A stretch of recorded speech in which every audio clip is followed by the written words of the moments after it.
மயங்கினேன் உன் விழிகளில் அத்தியாயம் 4. ஆதிராவை தன் பெட்டில் படுக்க வைத்துவிட்டு சோபாவில் அவளை பார்த்த மாதிரி உட்கார்ந்திருந்தான். ஏன் இவளை என் கூட கூட்டிட்டு வந்தேன்? ஒருவேளை மனைவிங்கிறதுனாலயா? இல்லை, மனைவி நினச்சிருந்தா இவளை அன்னைக்கே என் கூட சென்னைக்கு கூட்டிட்டு வந்திருப்பேனே. அவள் வந்து சொன்னப்போ எனக்கு ஏன் அவ்வளோ கோபம் வரணும்? அவளை வேறு யாராவது தொட்டா எனக்கு என்ன? நான் ஏன் அவ்வளோ கோபப்படணும்? அவளுக்கு ஏதாவது ஒன்றுனா தாங்க முடியலையே என யோசித்து கொண்டே கண் அயர்ந்தான். காலை 6 மணிக்கு எழுந்தவன் தன் வேலைகளை முடித்துவிட்டு ஆதிராவை எழுப்பினான். ஆதிரா கண் விழித்து பார்க்க பக்கத்தில் தெரிந்த ஆதவனின் முகம் கண்டு சுருட்டி வாரிக்கொண்டு எழுந்தாள். ஹே ஆதி, ரிலாக்ஸ். நான் பேயா பூதமா? என்னை பார்த்து இப்படி பயப்படுற? இல்லை, நான் எப்படி இங்கே? அதெல்லாம் அப்புறமா பேசிக்கலாம். முதல்ல எந்திரிச்சு பல் தேய்ச்சிட்டு வா. பல் தேய்த்து விட்டு வந்தவள் அசதியாக இருக்கவும் மறுபடியும் பெட்டில் போய் படுத்து கொண்டாள். ஆதவன் கையில் பாலுடன், ஆதி இந்த பாலை குடிச்சிட்டு படுத்துக்கோ. ஐயோ, எனக்கு பால் பிடிக்காதே. காஃபி இருந்தால் கொடுங்க. உடம்பு சரியில்லாதப்போ பால் தான் குடிக்கணும். சீக்கிரம் எழுந்திரி. ஆதவன் ப்ளீஸ் என்றாள் சிறு குழந்தை போல் உதட்டை சுளித்து. அதை ரசித்த ஆதவன், அதெல்லாம் முடியாது, சீக்கிரம் குடி என்றான். ஆதவ் ப்ளீஸ். அவள் தன்னை ஆதவ் என்று முதல் முறை அழைப்பதை உணர்ந்து அவள் மனமும் கொஞ்சம் கொஞ்சமாக மாறுவதை உணர்ந்தான். தன்னுடைய கெஞ்சல் எடுபடாது என தெரிந்து, குடின்னு சொல்கிறேன்ல, குடி என கிளாஸை கையில் திணித்தான். அவனின் அதட்டலில் பாலை வாங்கி ஒரே மூச்சில் குடித்தாள். மீண்டும் ஆதிரா உறங்க மதிய உணவை தயார் செய்தான் ஆதவன். உணவை தயார் செய்துவிட்டு ஆதிராவை எழுப்ப அவளோ மருந்தின் வீரியத்தில் அயர்ந்து உறங்கிக் கொண்டிருந்தாள். பலமுறை அழைப்பிற்கு பின் லேசாக கண் திறந்தவள் மீண்டும் அவள் கண் மூட ஆதவன் அவளை உட்கார வைத்தான். ஆதி, கொஞ்சமா சாப்பிடு, மாத்திரை வேற போடணும்.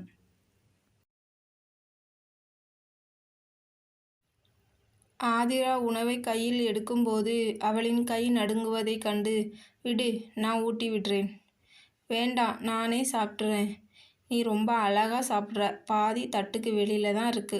அவள் மீண்டும் வேண்டாம் என அவளை ஒரு பார்வை பார்த்தான் ஆதவன்.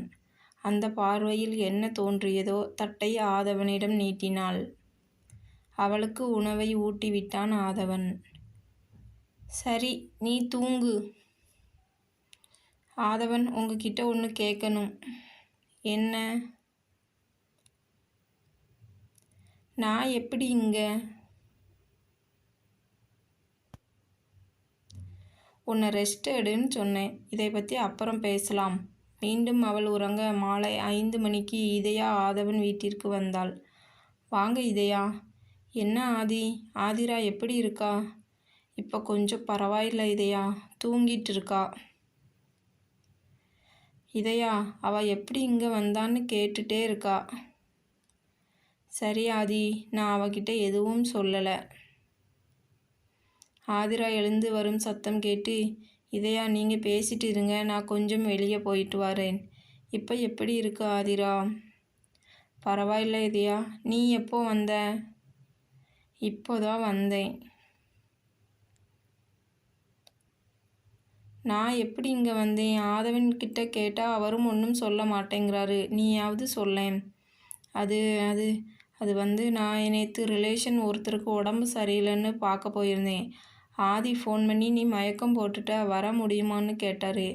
பட் என்னால் வர முடியாத நிலமை, அதான் அவரையே பார்த்துக்க சொன்னேன். அது சரி, உன்னை எப்படி பார்த்துக்கிட்டாரு? நல்லா பார்த்துக்கிட்டாருடி. என்னோட அம்மாவை நான் சின்ன வயசுலேருந்து பார்த்ததில்ல. ஆதவன் என்னை எங்கள் அம்மா கவனிச்சுக்கிட்டது மாதிரி இருந்தது இதயா என கண் கலங்கியவளை ஆதரவாக அணைத்தாள் இதயா. வெளியே சென்றிருந்த ஆதவன் ஒரு கவரோடு உள்ளே வந்தான். ஆதிரா, இப்போ எப்படி இருக்கு? பரவாயில்ல ஆதவ் என கூறி தன் நாக்கை கடித்து கொண்டாள். மற்ற இருவரும் இதை கவனித்தும் பார்க்காதது போல் பாவனை செய்தனர். சரி ஆதி, கிளம்பு. உன்னை ஹாஸ்டலில் விட்டுட்டு நான் வீட்டுக்கு போகிறேன் என்றாள் இதயா. அதுக்குள்ளே போகணுமா? ஆதவன் வேண்டாம் என சொல்லுவான் என அவன் முகத்தை பார்க்க அவனும் சரி கிளம்பு, இந்த சுடிதார் போட்டுக்கோ என தான் வாங்கி வந்திருந்ததை ஆதியிடம் நீட்டினான். அவளும் தன்னுடைய ஏமாற்றத்தை மறைத்து கொண்டு இதயாவுடன் கிளம்பினாள். ஒரு வாரம் அமைதியாக சென்று கொண்டிருந்தது. என்ன இதயா, திடீர்னு வேலை மேலே அக்கறையெல்லாம் வந்திருக்கு. என்னடா முகி, கொழுப்பா? இல்லை, லஞ்ச் டைமில் கூட வேலை பார்க்குறியே, அதான் கேட்டேன். நல்லா ரொம்ப பசிக்குது, கேன்டீன் போகலாமா? நான் எப்போவோ ரெடியாதி. அவங்க 2 பேரும் சண்டை போடுறத பார்த்தா இப்போதைக்கு வர்ற மாதிரி தெரியலை. போதும் நீங்கள் சண்டை போட்டது, வாங்க கேன்டீன் போகலாம் என்றபடி இருவரையும் இழுத்து சென்றாள் ஆதி. ஆதி, உன்கிட்ட கொஞ்சம் பேசணும். ஆதி, நான் சுற்றி வளைச்சி பேச விரும்பலை. நான் இதயாவை லவ் பண்ணுறேன். என்ன முகி திடீர்னு சொல்கிற? திடீர்னு இல்லை ஆதி, அவளை பார்த்தப்பவே பிடிச்சிருந்தது. ஆனால் அது லவ்னு அப்போ தோணலை. பட் நாளாக அவள் மேலே அன்பு அதிகமாகிடுச்சு. இப்போ நீ தான் ஆதி எனக்கு ஹெல்ப் பண்ணணும். நான் என்ன பண்ணணும் சொல்லு. அவளும் என்னை லவ் பண்ணுறான்னு தோணுது. அதை நான் கன்ஃபார்ம் பண்ணணும். அப்படி நான் அவகிட்ட அவசரப்பட்டு சொல்லி அவளோட ஃப்ரெண்ட்ஷிப்பை இழக்க விரும்பலை. கேன்டீனில் அனைவரும் அரட்டை அடித்து கொண்டு சாப்பிட்டு கொண்டிருந்தனர். ஆதியின் பிளான் படி கேன்டீனில் முகியும் ஆதியுடன் பேசி கொண்டிருந்தான். நல்லா, சண்டே காஞ்சிபுரம் கோயிலுக்கு போகணும், கூட வரியா? இல்லை ஆதி, அன்னைக்கு கொஞ்சம் வேலை இருக்குது. இதுக்கு தான் சொன்னேன் ஆதி, என்ன கல்யாணம் பண்ணிக்கோன்னு. இப்போ பார்த்தியா, நீ அவனை கூப்பிட வேண்டியதாக இருக்கு என்றான் முகி. டேய் முகி, அவளுக்கு மேரேஜ் ஆயிடுச்சுடா. பரவாயில்ல, நீ சொல்லு ஆதி. டேய், உன்னை என்ன பண்ணுறேன்னு பாரு என்று முதுகில் ஒன்று வைத்தாள் ஆதி. இவர்கள் இப்படி விளையாட்டாக பேசிக்கொண்டிருக்க அதுவே இருவருக்கும் வினையாக போகுமென்று அவர்கள் நினைத்திருக்க மாட்டார்கள்.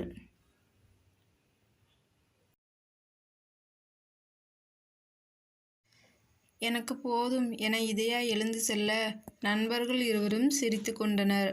மறுநாள் வழக்கம்போல் அனைவரும் வேலையில் மூழ்கியிருக்க முகி ஆதியிடம் ஏதோ சந்தேகம் கேட்டுக்கொண்டிருந்தான். இதை கவனித்த Aadhavan, Aadhira, come to my room என்றான். Excuse me sir.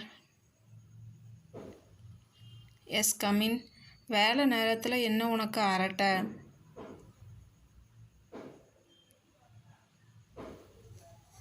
சார், ஒரு டவுட்டு, அதை தான் பேசிகிட்டு இருந்தோம்.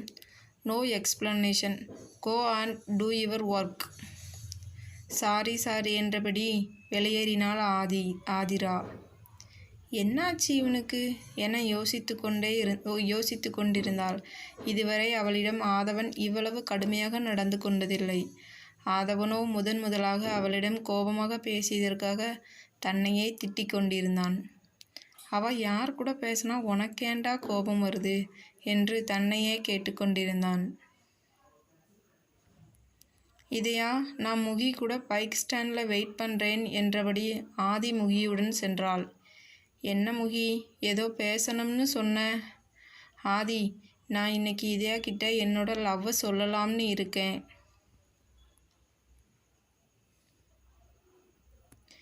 சரி, அதுக்கு நான் என்ன பண்ணணும்? அன்னைக்கு நான் உன்கிட்ட விளையாட்டாக பேசினதை அவள் சீரியஸாக எடுத்துக்கிட்டா. அதிலிருந்து அவள் என்கிட்ட சரியாக பேசுகிறதில்ல. அவள் என் மேலே இருக்க கோபத்தில் நான் கூப்பிட்டா வரமாட்டா.